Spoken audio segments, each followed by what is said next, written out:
The following is a sermon that was preached at Hope Lutheran Church in Manhattan, Kansas.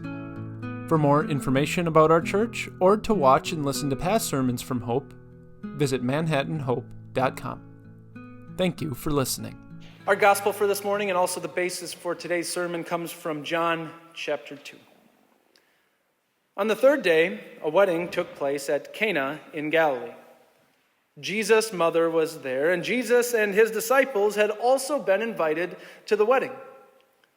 When the wine was gone, Jesus' mother said to him, "They have no more wine." "Woman, why do you involve me?" Jesus replied, "My hour has not yet come."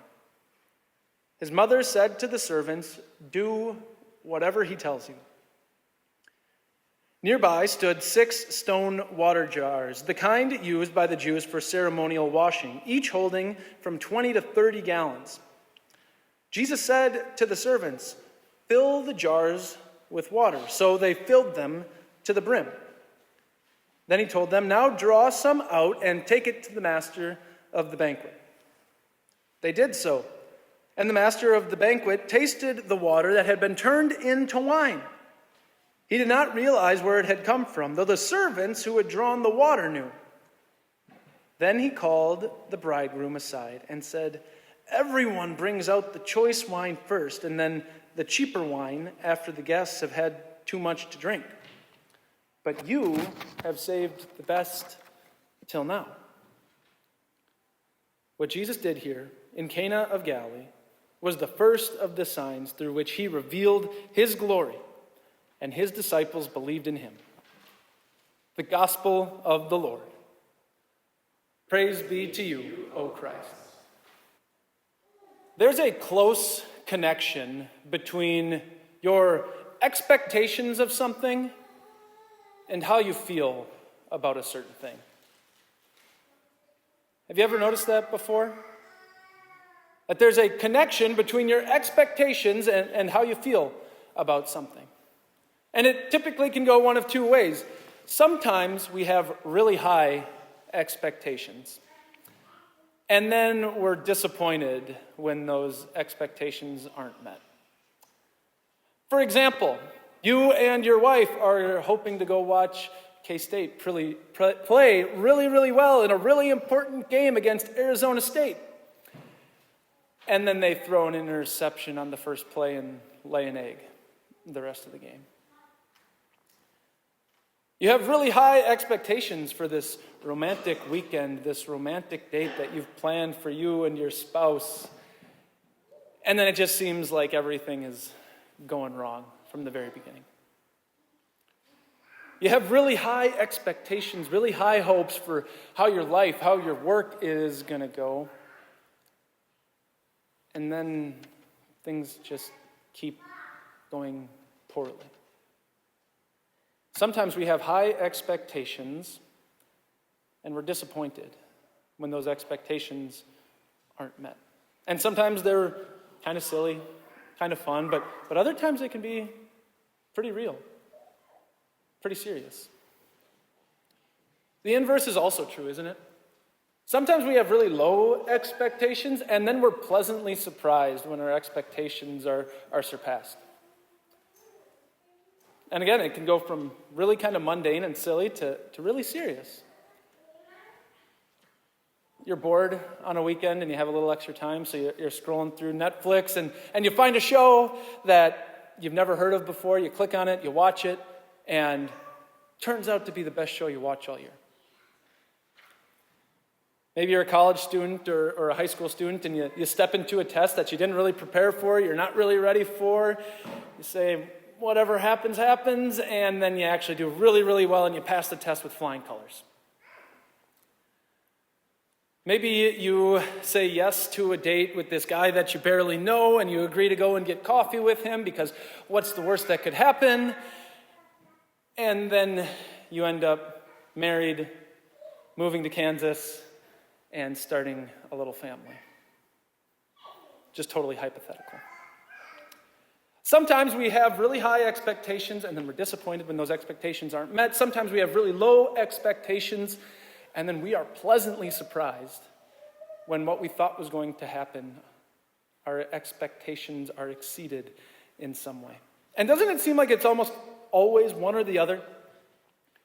Seems like it's hardly ever just somewhere right in the middle, right? We always have expectations of different things. And then we feel a certain kind of way when those expectations are met or when they're not met.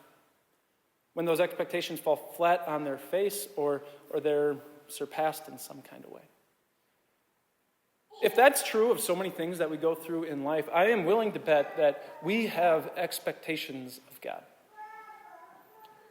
I am willing to bet that we have expectations of God and how we think He should be doing things in the world or the way He shouldn't be doing things in the world.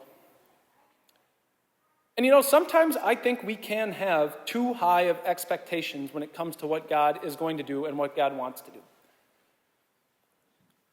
Maybe the better way to say it is we have the wrong expectations of God and what He should do. We have too high or we have wrong expectations of God when we think that if I just follow God and I listen to all of His commands and I do everything right, then I should be healthy, wealthy, and flourishing. I can have too high of expectations of God when I tell myself that if I just follow all the rules and I do everything right, that then He's going to somehow bless me in a really tangible, clear way that I can really hold on to and grasp. Sometimes we do have too high, again, I'm going to say wrong expectations of God, and then when those things don't happen the way that we thought they should happen, we can end up disappointed. And really, I think that's maybe a whole nother sermon. Today, what I think we get to see from this account in John chapter 2, it addresses when we have too low of expectations of God and Jesus and what He wants to do. We get to see that life with Jesus, we can actually expect a whole lot more than we maybe typically think about. We can expect more from Jesus. So specifically, we can expect more from Jesus, what we get to see here, when it comes to where He wants to be, what He wants to do, and who He wants to bless. All from this account, this wedding at Cana. So first, where Jesus wants to be. It says, on the third day, a wedding took place at Cana in Galilee. Jesus' mother was there, and Jesus and His disciples had also been invited to the wedding. On the one hand, this is just probably a little bit of context. But on the other hand, I think it shows you exactly where Jesus wants to be when it comes to our lives. Because we get to see where Jesus chose to spend His first few weeks publicly showing people that He's the Messiah. Publicly displaying to people as He begins His ministry, showing people who He is as the Christ. Where is He? Who is He with? He's with a handful of disciples at a wedding. And that's really, when you think about it, it's so ordinary. Now, I know this wedding is probably weddings in general are super important for the couple who's being married. This wedding would have been really important for this couple who is being married. But really, when you think about it, weddings are pretty ordinary. They have literally been happening since the sixth day that this universe has been spinning around. Weddings happen all the time. How many millions and billions of people have been married throughout history? Yeah, they're special, but they're also kind of normal. Kind of ordinary. There's really not that much that's maybe mind-blowing about a wedding. And yet that's where Jesus goes first as He's about to start His public ministry. He steps into something that's so relatable, that's so real. And that's good for us to recognize and realize, because I think we typically have this idea that Jesus is only in one of two places. He's either in the lowest of lows, when we are feeling miserable, when we're suffering, when we're hurting. Then we expect to find Jesus in those moments. And He's certainly there. The other side, we expect to find Jesus in a beautiful cathedral. We expect to find him in a place like this. We expect to find him in a more kind of churchy sort of setting. We either expect to find him in the lowest of lows or we expect to find him at the mountaintop. But what we get to see here is Jesus showing up in something that's really kind of average, kind of mundane, kind of every day. Jesus isn't only with us in those low moments. He's not only with us in those beautiful places, those mountaintop moments. No, he's with us in every single part of your life. He's with you in every single part of your life. Expect Jesus to be in more places. Expect to find him in the normal, everyday parts of life. Don't limit to yourself to just thinking where you think he should be. Find Jesus in the little things and in the big things. Find Jesus in the unique and in the everyday. Because he wants to be there in all of them. He is there in all of them. Expect more from Jesus and where he wants to be. And then expect more from Jesus when it comes to what he wants to do. John goes on, he says, when the wine was gone, Jesus' mother said to him, they have no more wine. Woman, Jesus said, why do you involve me? My hour has not yet come. I don't want to spend a ton of time here, but I feel like I can't just breeze over what's going on there because it's kind of confusing. And if you're like me, maybe you hear those words from Jesus and you have a couple of questions. One question being, is Jesus being disrespectful here? He's talking to his mother and he just calls her woman. Guys, if you're talking to your mom, I don't care how old you are, do not just call your mom woman when she asks you a question, right? It's not the point of the text, but just need to make sure it's said. But is Jesus being disrespectful here? No, he's not. We see in other places in the gospel that when Jesus talks to women, he often just says woman in a way that's actually comforting and showing that he's addressing them personally.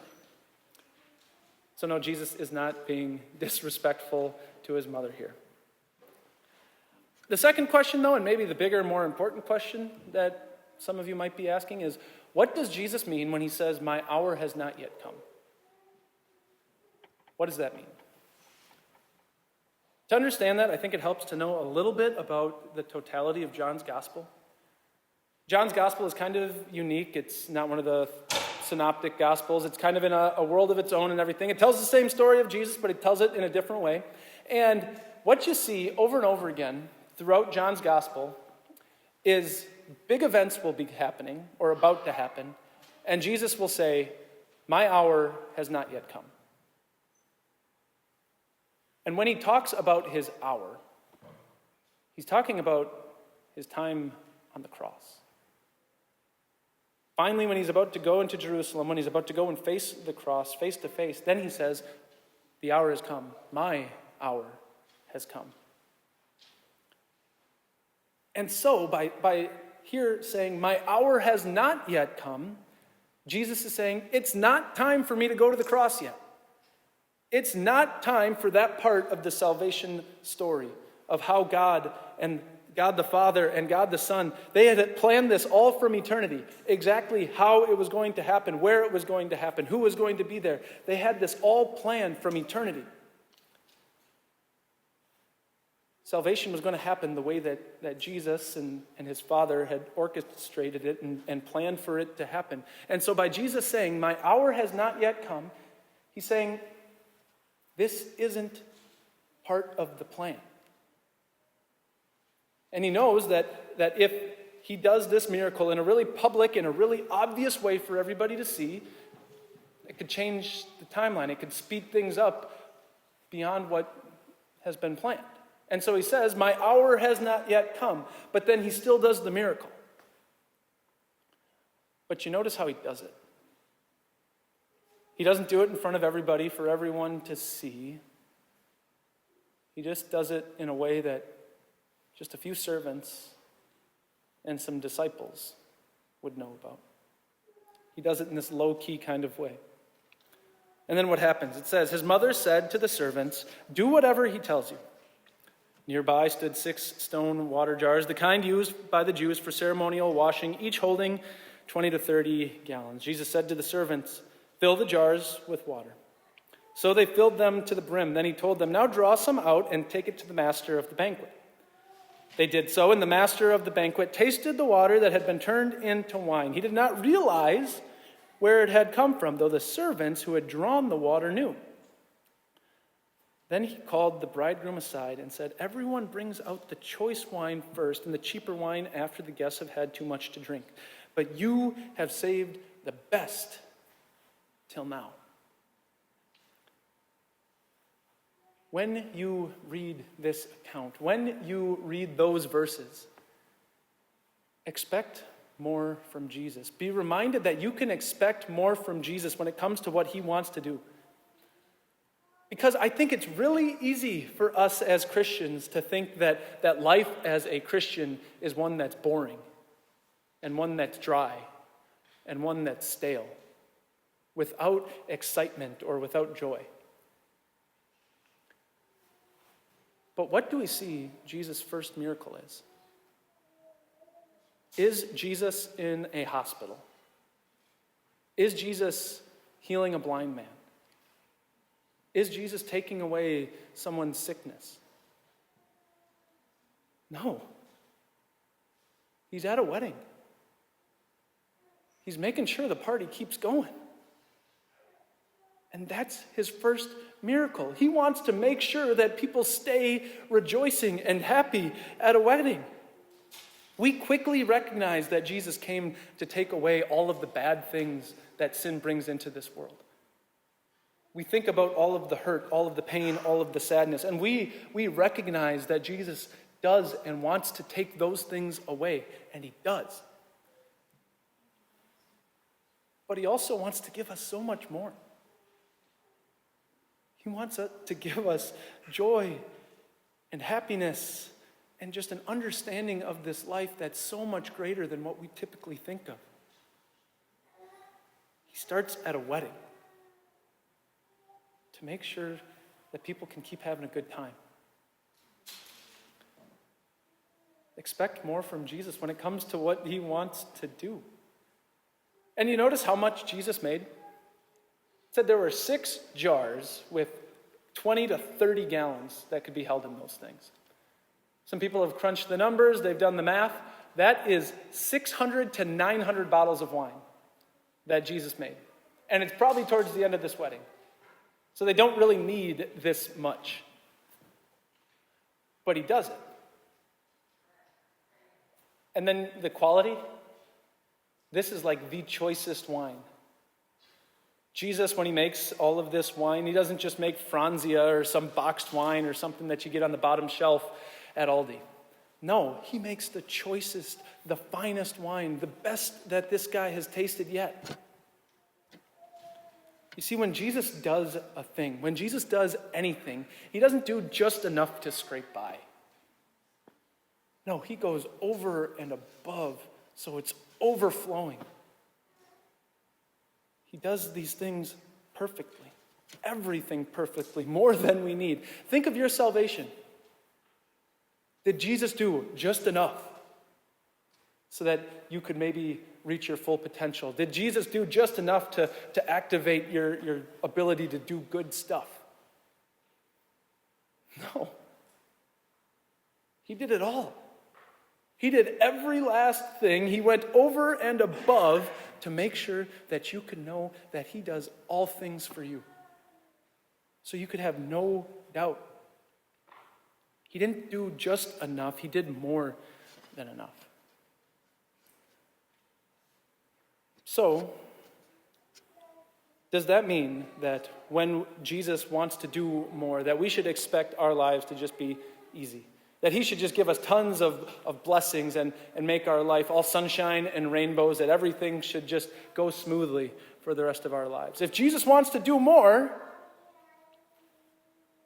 shouldn't that mean more in my life being easier in the way that I think it should be easier? Well, not necessarily.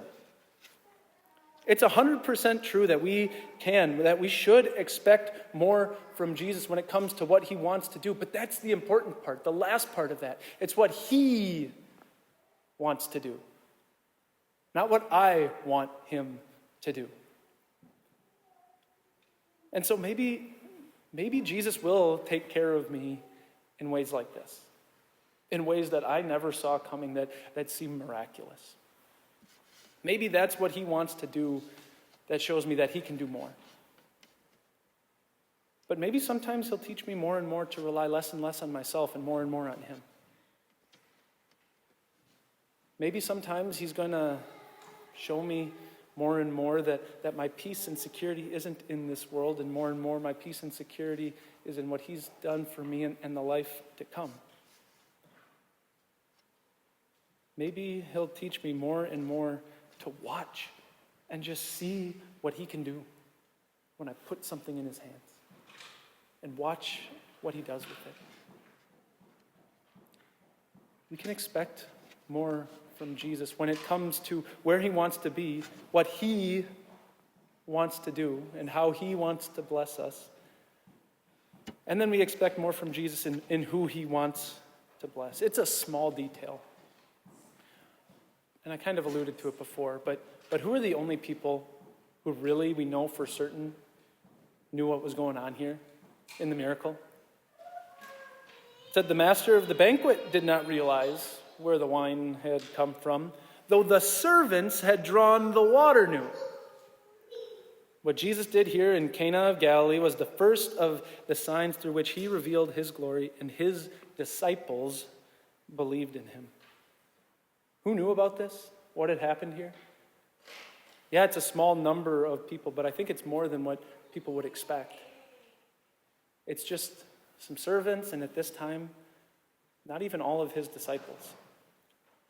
Some servants and some fishermen. We probably expect Jesus to show himself to the rich, to the famous, to the powerful. But he wants to do more than that. So who does he go to first? Here we get to see it. He goes to the people that everybody else might forget about. He goes to the lowly, the forgotten. He goes to the servants. He goes to the fishermen, the everyday people that so often get forgotten about. He goes to more people than we typically come to expect. What does that mean? It means it doesn't matter who you are. It doesn't matter where you come from. It doesn't matter if you are the most important person at your job or the least important person as far as you can tell. Jesus, he comes to all of us and he blesses us. He wants to serve us. He wants to be there for us. He blesses you more than you can possibly begin to imagine or dream up. That's what we heard Paul talking about in that second reading. And he's got room to say that to so many more people. There's a whole world of people out there who don't know that Jesus is for them. And he's got room for more. He wants to bring in all kinds of people from all kinds of walks of life. And the way Jesus chooses to do that now is he sends you and me out. He sends you and me out into this world to tell people of Jesus and all that he's done for them. Not just barely enough. That he's done more than enough for them. And that he's got room for so many more. And Jesus does that. He sends us out and he promises us over and over again of all of these things because he cares for you, because he loves you. And you can trust that Jesus can do more because he's already proved it to you. He proved it to you when he went to Jerusalem, when his hour did come and he went to the cross. And he allowed himself to be killed to fulfill all of the promises that God had made. So that you could have more than just a lowly existence in this life, but so you could have a full and abundant life that starts right now. It's like this is the prologue, and we're just getting ready for eternity. Jesus does more. Amen.